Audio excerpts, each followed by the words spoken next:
On March 14, 1853, in a parish courthouse somewhere along the Mississippi River corridor of Louisiana, a transaction occurred that would be deliberately omitted from official auction records for over a century. A pregnant woman was sold for not $12, the price of a loaf of bread. Court documents show the sale was legal, witnessed by 7 men whose signatures still appear on the deed of sale. Yet, the woman's name was never recorded in any parish registry before or after that day. Local historians discovered the receipt in 1897, sealed inside a wall during courthouse renovations, and immediately reread it. What they found written on the back of that receipt made them choose silence over truth. Tonight, we reveal what was hidden and why the descendants of those 7 witnesses spent generations trying to ensure this story died with them. Before we continue with the story of what happened in that Louisiana courthouse, I need you to do something. Subscribe to this channel and hit that notification bell, because stories like this one, stories they tried to bury, need to be told. And I want to know where you're listening from right now. Drop your state or city in the comments. Let's see how far these hidden histories reach. The transaction that occurred on that March morning was not an anomaly born of chaos or confusion. It was deliberate, calculated, and entirely legal under the laws that governed Louisiana in the years before the Civil War tore the nation apart. St. Helena Parish in 1853 was a place where Spanish moss hung so thick from the live oaks that daylight struggled to reach the ground, where the air tasted of river silt and sugar cane smoke, and where the wealth of the land was measured not in acres but in human beings. The parish sat in the fertile crescent between Baton Rouge and the Mississippi border, close enough to the river to prosper, remote enough to keep its secrets. The town of Greensburg served as the parish seat, a collection of whitewashed buildings arranged around a courthouse square where business was conducted with the formality of church service. Every Saturday, the courthouse steps became an auction block. Furniture, livestock, land, and people changed hands with equal bureaucratic efficiency. The auctioneers knew their business. The buyers knew their limits. And everyone understood that what happened on those steps was sanctioned by law, blessed by custom, and enforced by men who believed themselves to be the architects of civilization itself. In the spring of that year, 3 men held particular power in St. Helena Parish. Judge Amos Crenshaw presided over the district court with the authority of Scripture. At 62 years old, he had spent 4 decades interpreting laws written to protect property above all else. His decisions shaped the parish like a river shapes its banks slowly, inevitably, with a force that seemed like nature itself. Below him in influence but equal in ambition was Duncan Fairholme, a plantation owner whose family had controlled over 4,000 acres of prime cotton land since Louisiana became a state. Fairholme was 47, educated in Charleston, fluent in French, and ruthless in business. His plantation, Belle Lamont, employed an overseer named Silas Guthrie, a man whose reputation for cruelty kept the enslaved population compliant through fear alone. The third man in this trinity of power was Nathaniel Pute, the parish tax assessor and recorder of deeds. Pute was younger, 39, hungry for status in a society where family name meant everything and his meant nothing. He had arrived in Louisiana from Virginia with forged letters of introduction and an understanding that in the chaos of westward expansion, a man could reinvent himself if he was willing to do what others would not. These 3 men intersected on the morning of March 14th, because of a woman whose existence had been carefully erased from every record they controlled. Her name was Clara. She had been born on a tobacco plantation in Virginia, approximately 23 years earlier. The word approximately matters here because enslaved people were often not afforded the dignity of recorded birth dates. She had been sold south at age 15, separated from her mother and 2 younger siblings in a Richmond auction house on a Tuesday morning in late summer. The man who purchased her was Edmund Fairholme, Duncan's father, who died of cholera in 1849, leaving his entire estate, including 47 human beings, to his son. Clara worked in the main house at Belle Lamont. She was clever with numbers, could read despite laws forbidding it, and possessed a quiet dignity that Duncan Fairholme first noticed, then resented, then sought to destroy. October of 1852, Clara became pregnant. She never spoke the father's name aloud. She did not need to. Everyone in the main house knew. The enslaved women who worked alongside her knew. Duncan Fairholme's wife Margaret knew, and Duncan himself knew with a certainty that filled him with such rage that he could barely look at Clara without his hands shaking. Because the father was not Duncan, it was his younger brother William. William Fairholme was everything Duncan was not. Where Duncan was severe, William laughed easily. Where Duncan saw human beings as agricultural investments, William saw the fundamental evil of the system he benefited from and lacked the courage to oppose it. He was 28 years old, unmarried, and living in the overseer's cottage at the edge of Belmont's property, ostensibly managing the northern fields but mostly drinking and reading abolitionist literature he smuggled from New Orleans. His relationship with Clara Era began as conversation. She brought meals to the cottage twice daily. He asked her questions about her life before Belmont. She answered cautiously at first, then with increasing honesty as she realized he listened differently than other white men. Over months, conversation became something else. Something that crossed every boundary their world had constructed. When Clara's pregnancy began to show in late December, William did something unprecedented. He went to his brother and offered to purchase Clara's freedom. The conversation occurred in Duncan's study on a Saturday evening. No written record exists of what was said, but what happened next was documented with meticulous precision. Duncan refused the offer, more than refused. He was insulted by it. In his view, William had violated the sanctity of property rights, had endangered the racial hierarchy upon which their entire society depended, and had embarrassed the Fairholme name in a way that could destroy their standing if it became public knowledge. William argued that he loved Clara Era, that the child was his, that they should be allowed to go north to a free state, to build a life beyond the reach of Louisiana law. Duncan's response was to immediately sell Clara, not to a slave trader who might take her far away where William could never find her. That would be too simple, too merciful. Duncan wanted his brother to watch, to witness, to understand the consequences of what Duncan called his betrayal. He arranged for Clara to be included in a public auction scheduled for March 14, a routine sale of property seized for unpaid debts. The courthouse steps, full public view, entirely legal. But Duncan added a condition that revealed the depth of his cruelty. He set Clara's minimum bid at 12 cents. The amount was deliberate. In 1853, the average price for an enslaved woman of childbearing age in Louisiana was between $800 and $1,200. By setting the price at 12, Duncan achieved several objectives simultaneously. He demonstrated that Clara Era had no value to him. He humiliated William by showing that the woman he claimed to love was worth less than a newspaper. And most cunningly, he ensured that no legitimate buyer would bid, because in the economy of slavery, price signaled quality. A woman offered for 12 cents must be damaged, diseased, unsuitable for work. No plantation owner would risk even minimal investment on such obvious refuse. Duncan knew exactly. One person would bid. His plan was not to sell Clara to a stranger. Was to sell her to someone who would ensure her suffering continued under circumstances William could not prevent. He was selling her to Silas Guthrie, his overseer. The night before the auction, William Fairholme disappeared. He left no note, took no horse, simply walked away from Belmont sometime after midnight, and was never seen in St. Helena Parish again.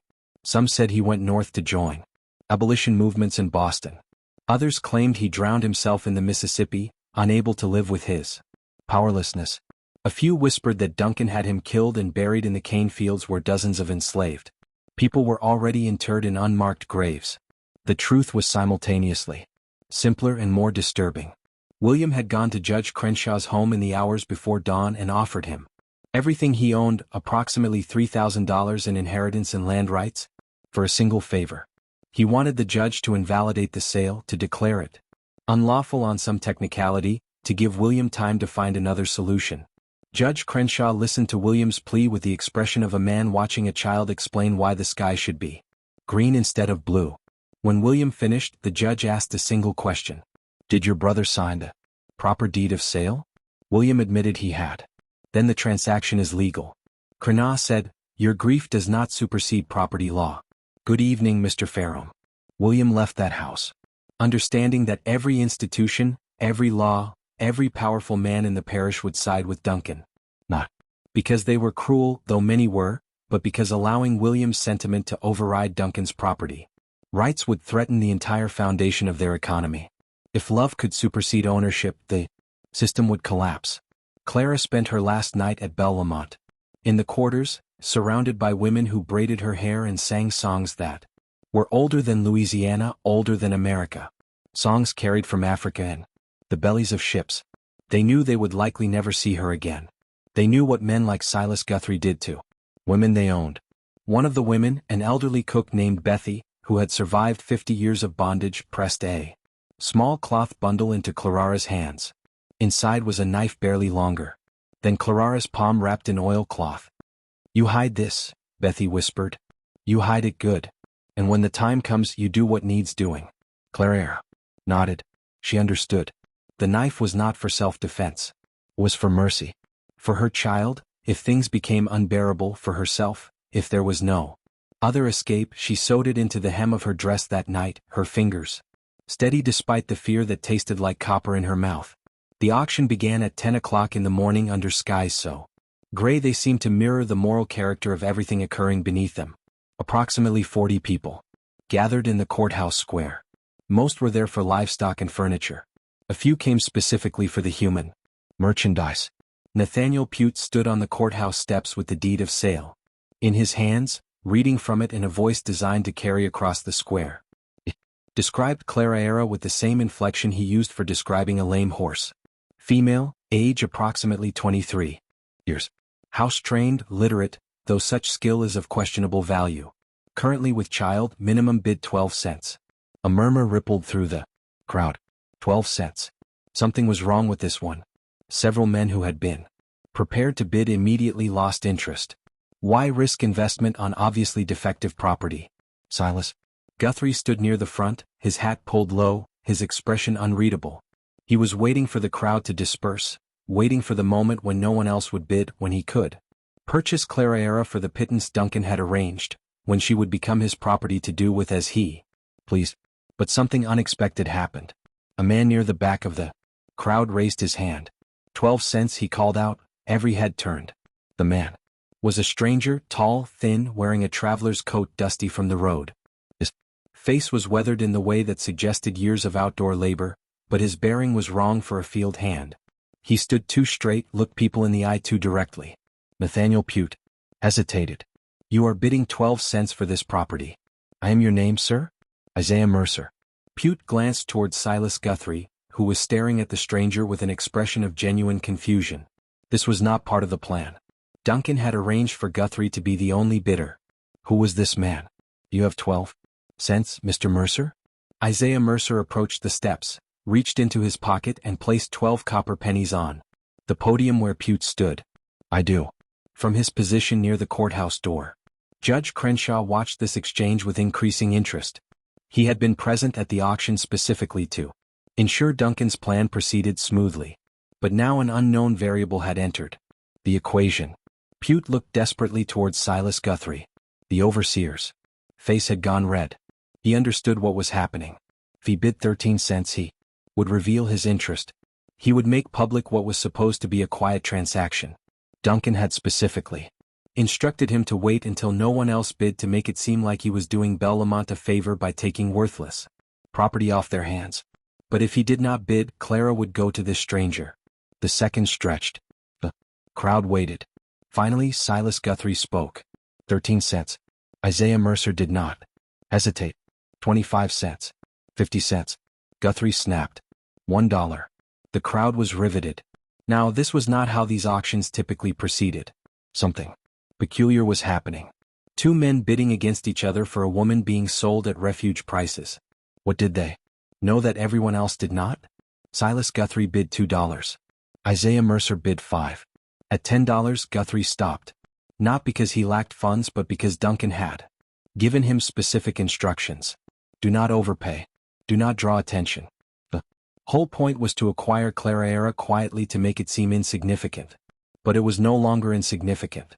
$10 once, Nathaniel Pute called out, his voice uncertain. $10 twice.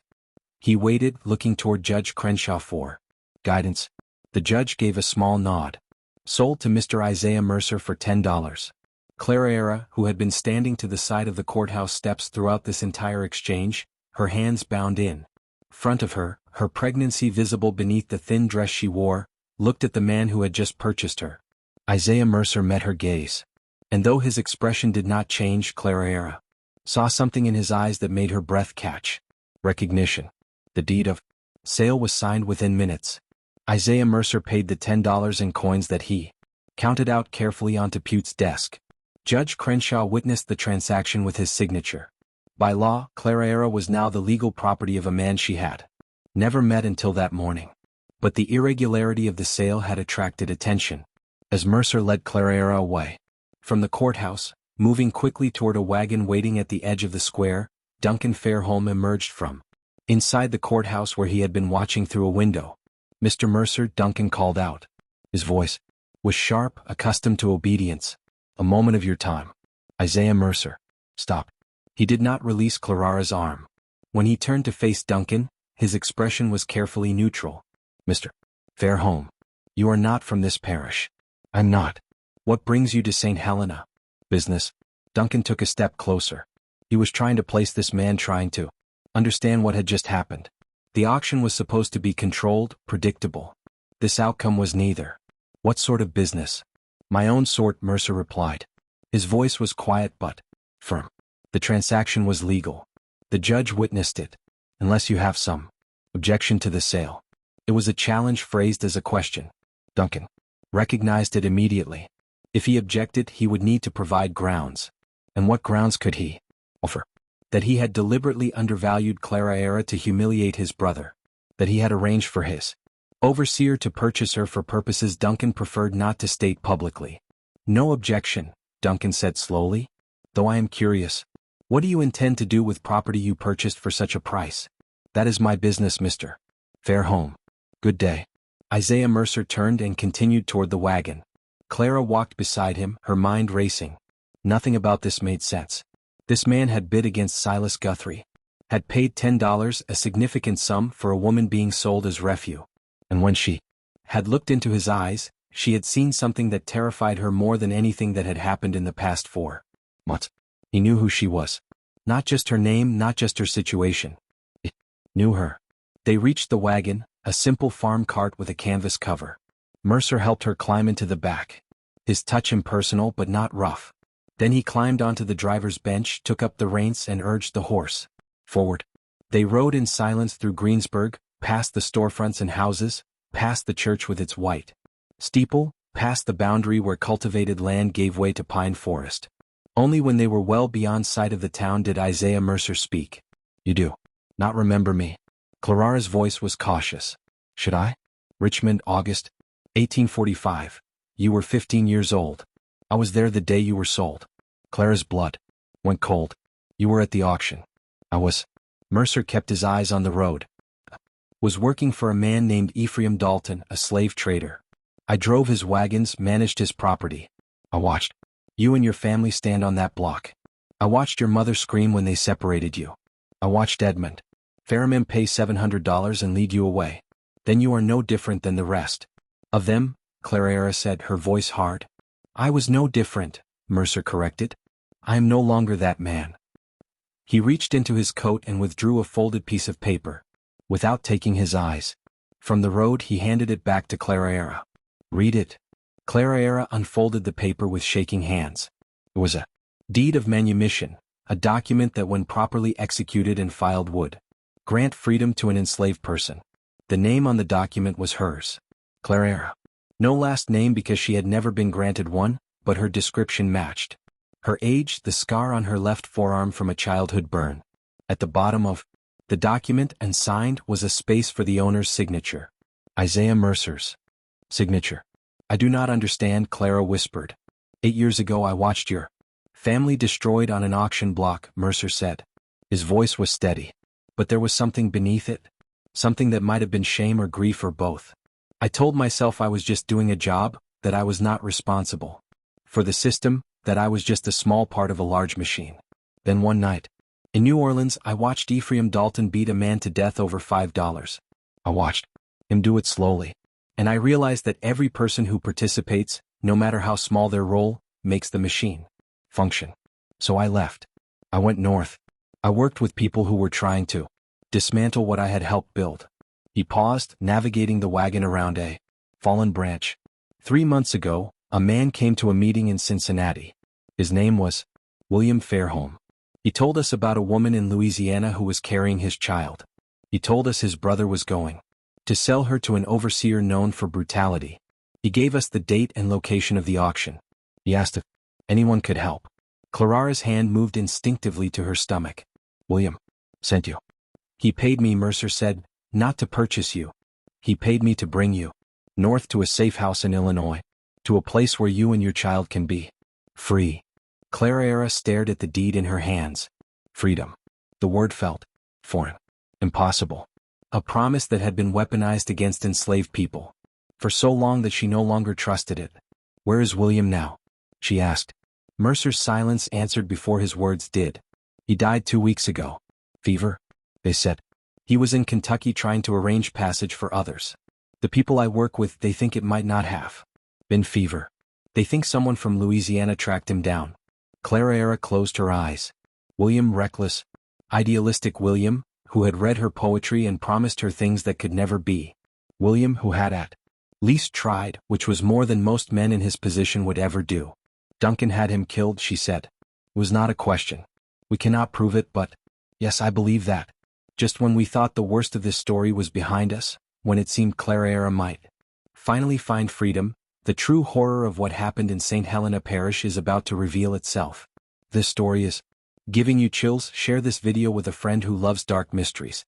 Hit that like button to support our content. And do not forget to subscribe to never miss stories like this. Let us discover together what happens next. The wagon continued north through the afternoon, following roads that grew increasingly rough and remote. Mercer explained the route they would take.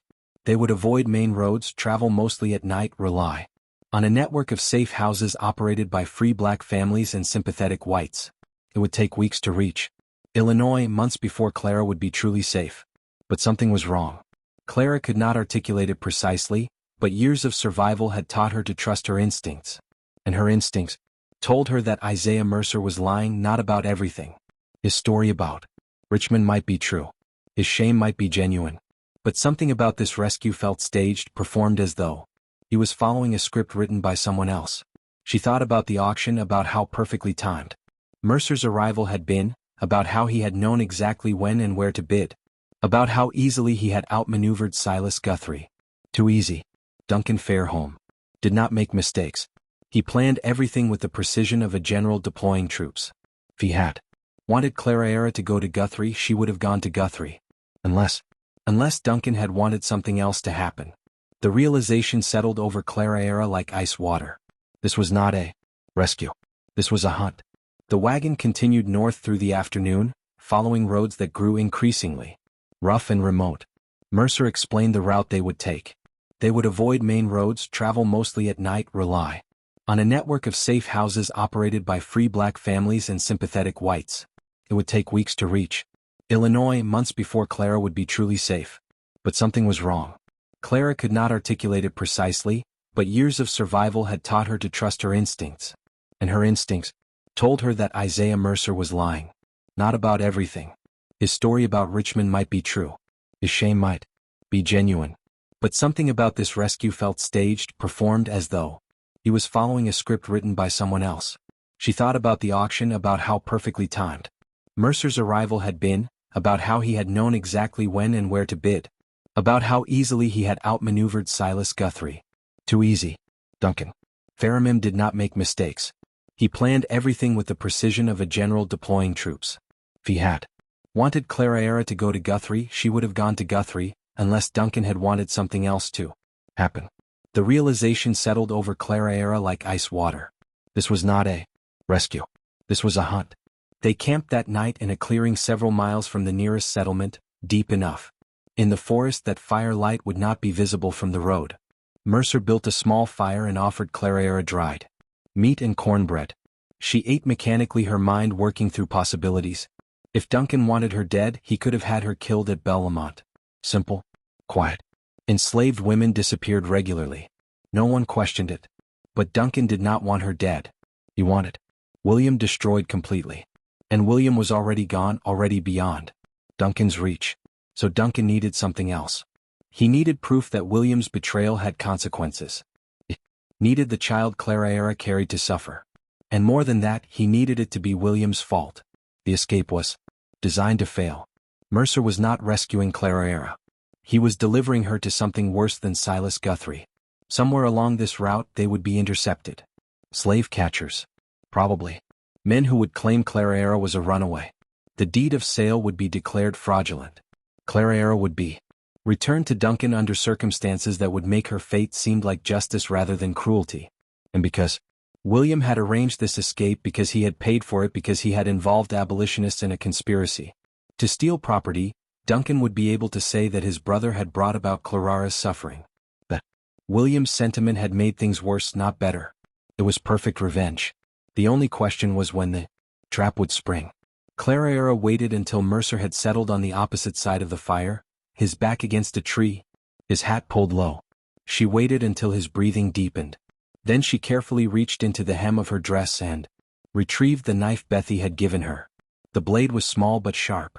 She tested the edge against her thumb, felt it bite. She could kill him right now while he slept. It would be easy. But then what? She was pregnant, alone, somewhere in Louisiana forest with no money, no map, no allies. Even if she made it to a road, she would be captured. Within days, a pregnant black woman traveling alone would be stopped, questioned, returned to whoever claimed ownership. The knife was not the answer, but maybe honesty was. I know this is not real, Clara said quietly. Mercer did not move. For several seconds she thought he might actually be asleep. Then he pushed his hat back and looked at her across the fire. Explain. Duncan. Plan this. You wanted me to try to escape. You wanted it to fail. You are part of that plan. Mercer's expression did not change. Why would I agree to such a plan? Money or safety? Maybe. Duncan threatened to expose you for helping runaways. Maybe he offered to pay you more than William did. I do not know why, but I know this is not what you told me it was.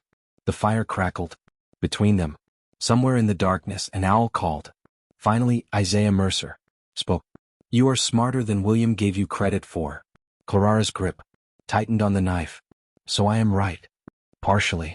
Mercer sat forward, his elbows on his knees.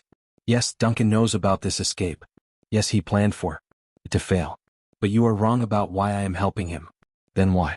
Because if I did not, someone else would. And that someone else would deliver you directly to slave catchers who would hurt you in ways I will not describe. Duncan gave me a choice.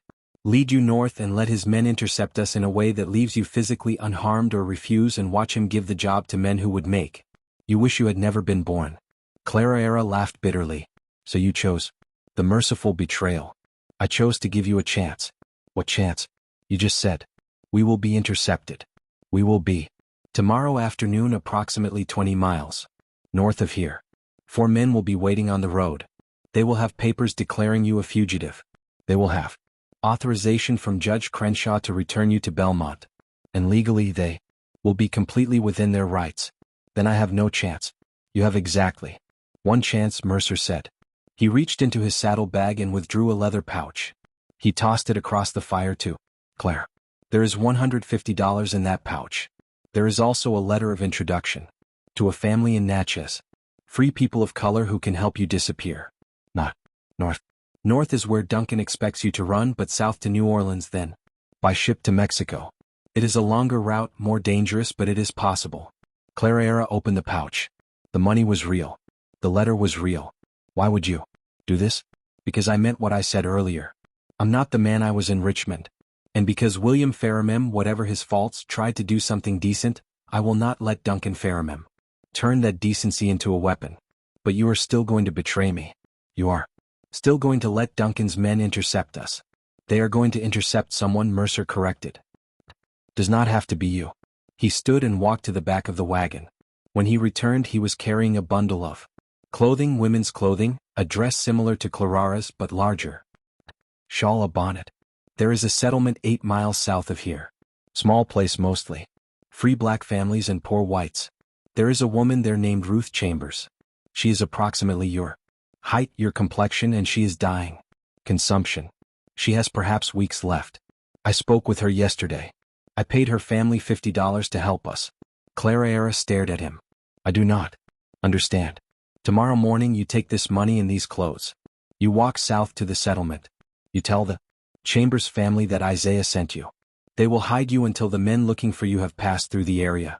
Then they will help you get to Natchez. From there, you follow the letter's instructions. And you, Ruth Chambers, will take your place in this wagon. She is too ill to walk more than a few steps, but she can sit upright in a bonnet and shawl.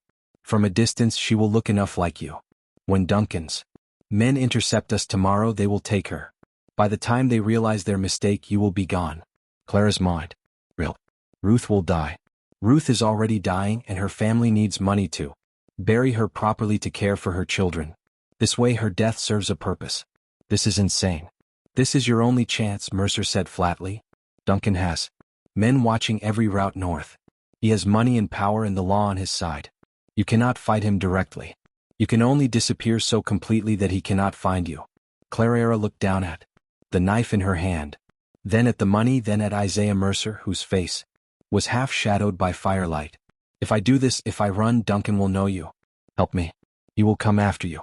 He will try, Mercer agreed. But I am harder to catch than you are, and I have friends who can make me disappear too. Why? Clara asked. The word came out. Broken. Why would you risk this for me? Mercer was quiet for a long moment. When he spoke, his voice was softer than it had been all day. In Richmond, when they separated you from your mother, you did not scream. You did not fight. You stood on that block and you looked at the men bidding on you with an expression that said you knew exactly who they were and what they were capable of. You were 15 years old and you had more dignity than any of them would ever possess. I have seen that expression in my dreams for 8 years. It is time I did something to earn the right to forget it. Clara felt tears burn behind her eyes but refused to let them fall. Crying was a luxury enslaved women could not afford. Tears were interpreted as weakness, as submission, as evidence that they had accepted their condition. She had learned early to keep her grief internal, to let it calcify into something harder. There is something else you should know, Mercer continued. His voice had dropped lower, as though the forest itself might be listening. About Duncan Fairholme. What about him? William told us things before he died. Things about his brother, about Belle Lamont. Mercer paused, choosing his words carefully. You were not the first. Clara's blood went cold. The first? What? The first woman Duncan sold to Silas Guthrie. There were 3 others. Over the past 5 years, all of them house servants. All of them young. Duncan would arrange some minor infraction, some excuse to remove them from the main house. Then he would sell them to Guthrie at auction. Always for suspiciously low prices. Always legally documented. Always witnessed by Judge Crenshaw. What happened? Documented. Always witnessed by Judge Crenshaw. What happened to them? Died within a year. One from injuries Guthrie claimed were accidental. The other from what was called fever, though. The enslaved people at Belle Lamont said she had been beaten so badly she never recovered. The third woman, her name was Sarah. She disappeared entirely. Guthrie claimed she ran away. No one ever saw her again. Clara thought of Bethy, the elderly cook who had given her the knife. Bethy would have known these women, would have watched them disappear one by one, would have understood exactly what fate awaited Clara if she ended up in Guthrie's possession. Why would Duncan do this? Clara asked, though she suspected she already knew the answer. Because he could. Mercer said simply, sir. Because the law gave him absolute power over the people he owned. And absolute power reveals what men truly are. Duncan Fairholme is a man who enjoys the suffering of others, particularly women, who show intelligence or dignity or any quality that threatens his sense of superiority. And Judge Crenshaw allowed this. Judge Crenshaw facilitated it. Every sale was legal. Every transfer of property properly documented. The judge never asked why these women were being sold so cheaply. Never questioned the pattern. He simply signed the papers and collected his fees. Clara looked down at the knife in her hand. 3 women before her. All of them destroyed by the same mechanism. All of them erased from history as thoroughly as if they had never existed. William knew about this. He discovered it about a year ago. Found records in Duncan's study. That was when he started reading abolitionist literature. When he started believing the system itself was the problem, not just individual cruelty within it. He tried to convince Duncan to free the enslaved people at Belle Lamont. Offered to forfeit his own inheritance if Duncan would release them. Duncan laughed at him. Mercer fed another branch to the fire. When you became pregnant, William saw it as his chance to do something right, to save at least one person from The machine. He contacted abolitionists in Cincinnati, paid them everything he had, made arrangements for your escape. But Duncan found out how. We think. Someone in Cincinnati betrayed us. Someone who sold information to slave catchers who then sold it to Duncan. But the time William realized the escape plan was compromised, it was too late. Duncan had already restructured the whole auction to ensure you would end up exactly where he wanted you. Then what? Did William go to Kentucky? If he knew the plan had failed. Mercer's jaw tightened, because he was trying to find another way.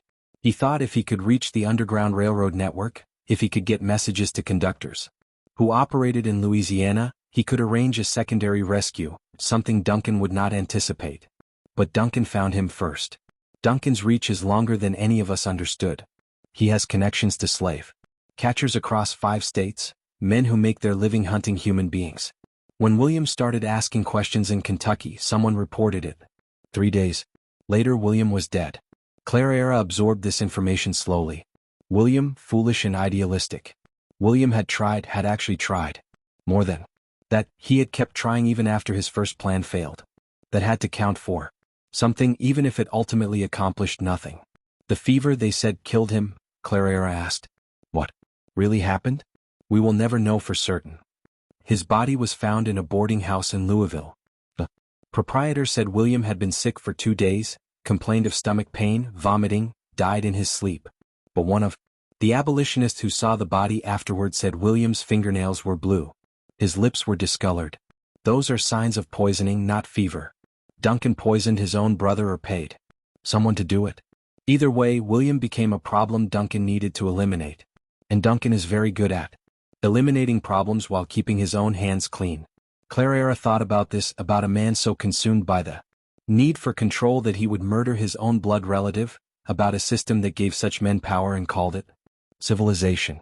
If Duncan could kill William and make it look natural, Clara said slowly, then he could kill you too. You understand that? Yes. This plan you have sending me south while Ruth takes my place. It will only work if Duncan believes you were genuinely trying to help me escape. If he suspects you deliberately failed him, you are a dead man. I know. Then why risk it? Mercer looked at her directly. Because I am tired of being the person who looks away. I am tired of telling myself that I'm just following orders, just doing a job, just trying to survive in a system I did not create. Every person who makes that excuse, who chooses their own safety over someone else's suffering, makes the system stronger. I cannot dismantle slavery by myself. But I can save one person.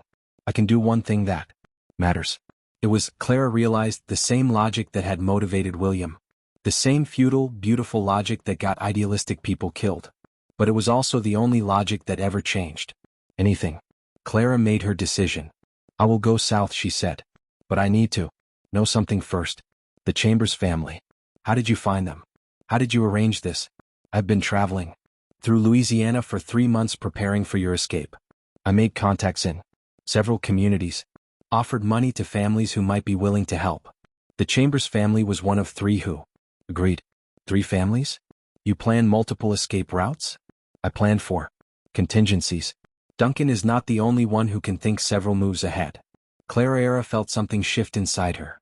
This man, this stranger who had participated in her family's destruction 8 years ago, had spent 3 months preparing to save her, had risked his life to create options, had thought through scenarios and backup plans with the same meticulous care Duncan applied to his cruelties. Perhaps redemption was not a single dramatic gesture. Perhaps it was the slow, methodical work of becoming someone different than you had been. What about Ruth? Clara asked. When Duncan's men realize they have the wrong woman, what will they do to her? Nothing, Mercer said. She will already be dying. By the time they discover the switch, Ruth will likely be unconscious or delirious from fever. They cannot torture someone who is that far gone. And they cannot prove she willingly participated in a deception. For all anyone knows, I made an honest mistake. I believed Ruth was you. Duncan will not accept that explanation. Duncan does not have to accept it. He just has to acknowledge that he cannot prove otherwise. And without proof even, Duncan Fairholme has limits to what he can do publicly. Clara was not entirely convinced, but she had no better alternative. She thought about Ruth Chambers, a woman she had never met, who was sacrificing her final days to give Clara a chance at freedom. It was a debt that could never be repaid. I want to meet her, Clara said before I leave. I want to thank her. That is not wise. The less you know about each other, the safer you both are. I do not care about safe, Clara said, her voice harder than she intended. A woman is dying for me. The least I can do is look her in the eye and tell her I will not waste what she is giving me. Mercer studied her for a long moment. Then he nodded. We will stop at the settlement in the morning. You will have 15 minutes, no more. They reached the chamber settlement just after dawn. Was less a town than a collection of cabins arranged around a common well home to perhaps 30 people. Free black families mostly, along with a few white families too poor to care about racial hierarchies. The kind of place that appeared on no official maps, that existed in the gaps between parishes, that survived by being invisible to those who might want to destroy it. Ruth Chambers lived in the smallest cabin at the edge of the settlement. Her husband had died 2 years earlier in a logging accident. Her children, 3 of them, ranging from age 4 to 12, were being cared for by neighbors, while their mother spent her final days in relative because consumption did not allow for peaceful deaths. Hollowed you out slowly, turned your lungs into useless meat, made every breath a battle you knew you would eventually lose. Clara entered the cabin with Mercer behind her.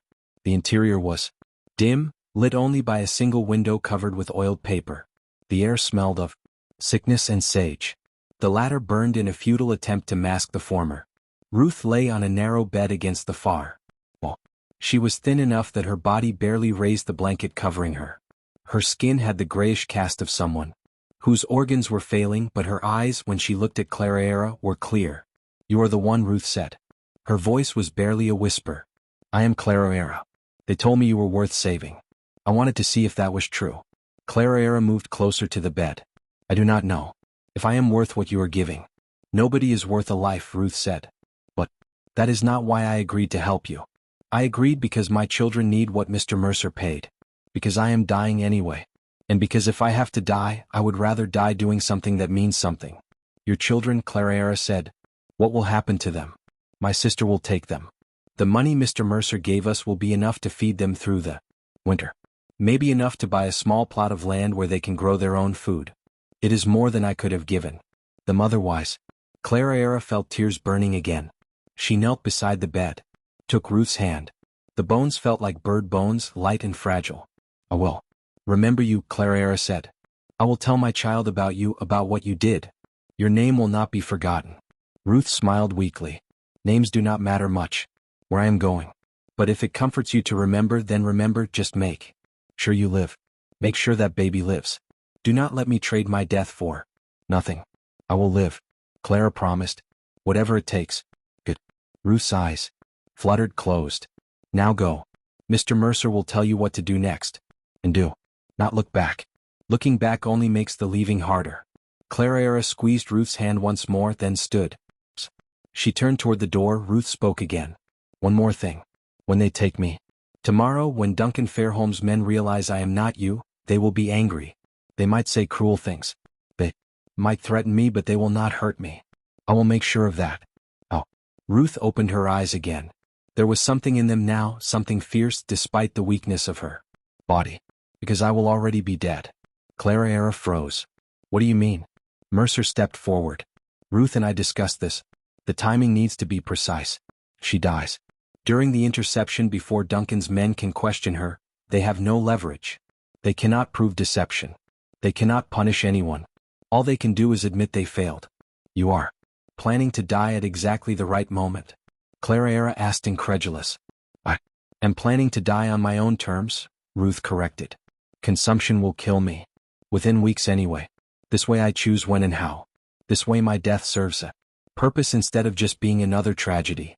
Clara understood. Then Ruth had medicine, something the settlement doctor had given her, probably Lord or morphine intended to ease her pain in the final days. And she was planning to take too much of it deliberately to time her death so that it occurred during the interception, making Duncan's entire plan collapse. Was brilliant and horrible in equal measure. You have thought of everything? Clara whispered. No, Ruth said. Mr. Mercer thought of everything. I am just agreeing to it. Now go before I start coughing again and ruin this dramatic moment. Clara wanted to say more. Wanted to explain that she understood the magnitude of what Ruth was doing. That she would carry this debt for the rest of her life. That she would make sure Ruth's children knew their mother died a hero. But Ruth's eyes had closed. Again, her breathing shallow and labored.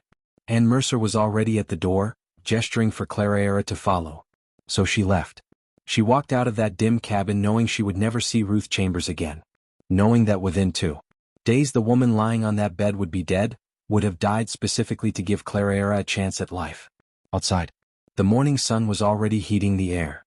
Mercer handed Clara the leather pouch with money and the letter of introduction. There is a path behind this cabin that leads south through the forest, he said. Follow it for approximately 3 miles. It will bring you to a road. Take the road west until you reach a tavern called the Black Swan. The owner's name is Marcus. Tell him Isaiah sent you. He will know what to do next. And then you follow the instructions in the letter. Trust no one who does not use the passwords written there. Move only at night. Avoid main roads. Get to Natchez. Get on a ship. Get to Mexico. Disappear so completely that Duncan Fairholme spends the rest of his life wondering what happened to you. Clara nodded. She adjusted the bundle of clothes under her arm, felt the weight of the money pouch. What about you? She asked. I will continue north with Ruth. I will deliver her to Duncan's men, and then I will disappear too. You will hunt. Let him try. Mercer smiled grimly. I have been running from things my whole life. I'm very good at it. Clara wanted to thank him. Wanted to say something profound about redemption and second chances and the possibility of change. But words felt inadequate. So, instead she did something unexpected. She embraced him. Mercer stiffened, clearly not expecting physical contact. Then slowly, carefully he returned the embrace. Thank you. Clara whispered. Survive. Mercer replied. That is all the thanks I need. They separated. Clara turned toward the path Ruth had indicated. She did not look back. Looking back only made the leaving harder. Behind her, Isaiah Mercer watched until she disappeared into the trees. Then he returned to the cabin where Ruth Chambers lay dying, where a plan had been set in motion that would either save Clara's life or destroy everyone involved. The next 24 hours would determine which. Clara left before dawn, carrying the leather pouch and wearing the bundle of clothes over her arm. Mercer watched her go, a silhouette against the gray pre-dawn light, then turned to hitch the wagon. By the time the sun rose, Ruth Chambers was sitting in the back of the wagon, wrapped in Clara's shawl, her face hidden by the bonnet. She was so thin that the pregnancy pillow Mercer had fashioned from rags and secured around her waist looked almost believable. They traveled north through the morning. Ruth did not speak. The consumption had taken most of her voice weeks ago. She simply sat swaying with the motion of the wagon. Her breathing labored. At approximately 2 o'clock in the afternoon, 4 men on horseback appeared on the road ahead. They matched Mercer's description exactly. Hard men armed with rifles and the confidence of people who knew the law would never question their actions. The leader, a man named Porter, approached the wagon with papers in his hand. Isaiah Mercer. Yes, we have a warrant for the return of fugitive property. A Negro woman named Clara absconded from Bellamont Plantation. We have reason to believe she is in your possession. I purchased that woman legally. Mercer said, I have the deed of sale. The deed was obtained under false pretenses. Judge Crenshaw has voided the transaction. The woman is to be returned to her rightful owner. Porter moved to the back of the wagon. He pulled aside the canvas covering. Ruth Chambers looked up at him with eyes that were fever bright and already halfway to another world. This her? Porter asked. One of his companions rode closer, studying Ruth's face. Hard to tell with the bonnet. Make her stand up. She is ill, Mercer said. I did not ask. Make her stand. Mercer climbed into the back of the wagon. Gently he helped Ruth to her feet. She swayed, nearly fell. The pregnancy pillow shifted slightly beneath the shawl.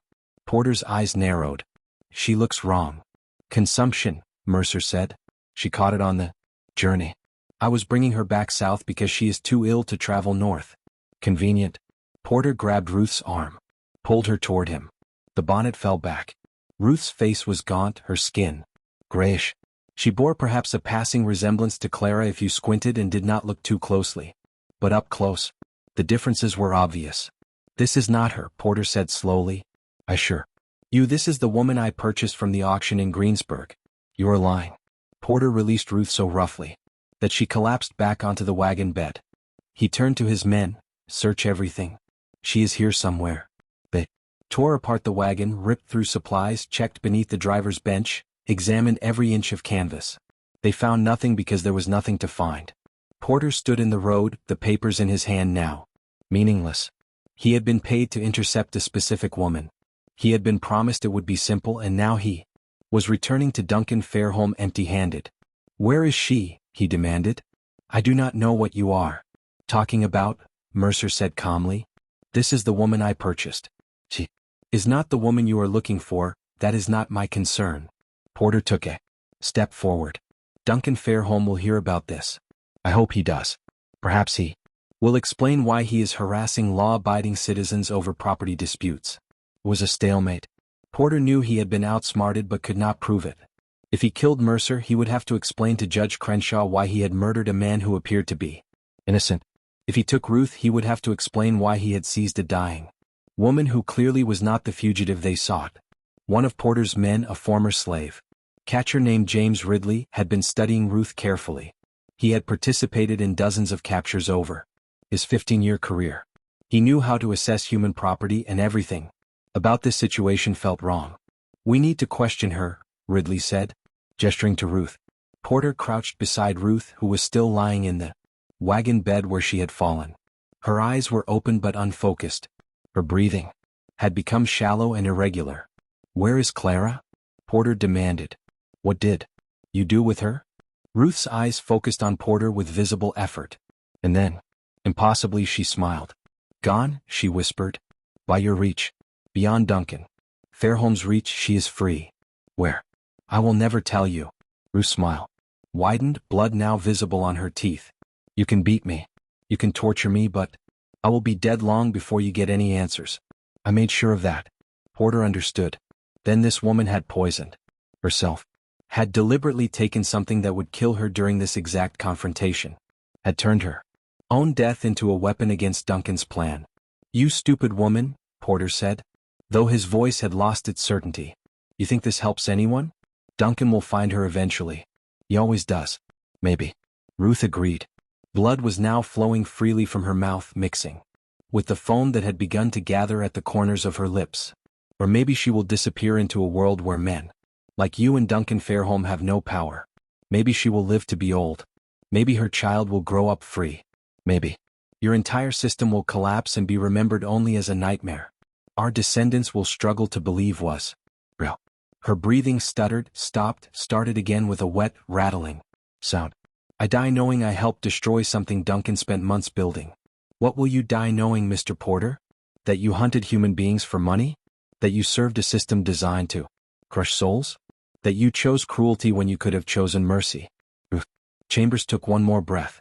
Then she died there in the road with 4 slave catchers standing over her, with Isaiah Mercer watching from beside his torn-apart wagon with the Louisiana sun beating down on a scene that would haunt James Ridley for the rest of his life. Porter stood over Ruth's body for a full minute without speaking. Then he turned to his men. We bury her here. We tell Duncan we intercepted the wagon, but the woman died before we could question her. We tell him Mercer claims it was the woman from the auction, but we could not verify before she died. We tell him the trail is cold. Duncan will know we failed, one of the men said. Duncan will know exactly what happened, Porter corrected. He will know he was outmaneuvered, but he will not be able to prove it. And without proof there is nothing he can do. They buried Ruth Chambers in a shallow grave beside the road. No marker, no ceremony, just another black body returning to Louisiana soil, one of thousands who would never be mourned publicly or remembered officially. Isaiah Mercer watched the burial without expression. When it was finished, when the men had mounted their horses and ridden away, he stood alone beside the disturbed earth. He did not pray. He was not religious, but he spoke Ruth's name aloud 3 times, as though repetition could somehow honor what she had done. Then he continued north. As planned, he would maintain the fiction that he had been attempting to deliver Clara to free territory. He would express confusion about why she had died. He would file a report with Judge Crenshaw claiming the property had been damaged in transit, requesting compensation for his loss. The report was denied. Judge Crenshaw ruled that Mercer had purchased the property in ASIS condition and bore all risk. The 12-cent minimum bid was interpreted as evidence that the seller knew the property was defective. No compensation would be issued. It was in its own perverse way the perfect legal conclusion. Everyone had followed proper procedure. All documents had been properly filed. The law had functioned exactly as designed, and yet Duncan Fairholm's revenge had been thwarted by a dying woman and a former slave trader seeking redemption. Years later, in 1868, James Ridley experienced a religious conversion and catcher standing over her with Isaiah Mercer watching from beside his torn-apart wagon with the Louisiana sun beating down on a scene that would haunt James Ridley for the rest of his life. Porter stood over Ruth's body for a full minute without speaking. Then he turned to his men. "We bury her here. We tell Duncan we intercepted the wagon, but the woman died before we could question her. We tell him Mercer claims it was the woman from the auction, but we could not verify before she died. We tell him the trail is cold. Duncan will know we failed," one of the men said. "Duncan will know exactly what happened," Porter corrected. "He will know he was outmaneuvered, but he will not be able to prove it. And without proof there is nothing he can do." They buried Ruth Chambers in a shallow grave beside the road. No marker, no ceremony, just another black body returning to Louisiana soil, one of thousands who would never be mourned publicly or remembered officially. Isaiah Mercer watched the burial without expression. When it was finished, when the men had mounted their horses and ridden away, he stood alone beside the disturbed earth. He did not pray. He was not religious, but he spoke Ruth's name aloud 3 times, as though repetition could somehow honor what she had done. Then he continued north. As planned, he would maintain the fiction that he had been attempting to deliver Clara to free territory. He would express confusion about why she had died. He would file a report with Judge Crenshaw claiming the property had been damaged in transit, requesting compensation for his loss. The report was denied. Judge Crenshaw ruled that Mercer had purchased the property in ASIS condition and bore all risk. The 12-cent minimum bid was interpreted as evidence that the seller knew the property was defective. No compensation would be issued. It was in its own perverse way the perfect legal conclusion. Everyone had followed proper procedure. All documents had been properly filed. The law had functioned exactly as designed, and yet Duncan Fairholm's revenge had been thwarted by a dying woman and a former slave trader seeking redemption. Years later, in 1868, James Ridley experienced a religious conversion and confessed his past sins to a Methodist minister named Reverend Thomas Hargrove. Among those confessions was a detailed account of what happened during the interception on that March afternoon in 1853. Ridley described Ruth's final words, described the blood on her lips and the fierce intelligence in her dying eyes, described how she had smiled as life left her body, secure in the knowledge that she had broken Duncan Fairholm's carefully constructed mechanism of cruelty. "I have captured over 200 fugitives in my life," Ridley told the minister. "I have seen men and women beg for mercy. I have seen them fight and scream and pray, but I have never seen anyone choose death as deliberately as Ruth Chambers did. She turned her last breath into an act of defiance. She died free even though the law said she was not, and that haunts me more than all the others combined." Reverend Hargrove wrote down Ridley's confession, recognizing its historical importance. But he never published it during his lifetime. The confession sat in his personal papers until his death in 1892, at which point his daughter Sarah discovered it while sorting through his effects. She was horrified not merely by the content, though that was disturbing enough, but by the implications. Her father had known about this incident for 34 years and had never reported it, had never shared it with historians or journalists, had simply preserved it privately as though documenting evil was sufficient without actually confronting it. Sarah Fletcher did something her father had not. She published the confession in 193 in a small abolitionist journal that few people read, but she published it. She made it part of the public record. The publication is how we know the details of Ruth Chambers's final moments. How we know she chose her death deliberately. How we know she smiled as she died, secure in the knowledge that she had broken Duncan Fairholm's plan. Duncan Fairholm spent the next 6 months searching for Clara. He hired professional slave catchers. He placed advertisements in newspapers across 3 states. He offered rewards that increased from $500 to $2,000. He never found her. Judge Crenshaw died in 1861, just before Louisiana seceded from the Union. He took whatever knowledge he had of the true circumstances to his grave. Duncan Fairholme survived the Civil War, but lost everything in its aftermath. Bellamon was burned by Union troops in 1863.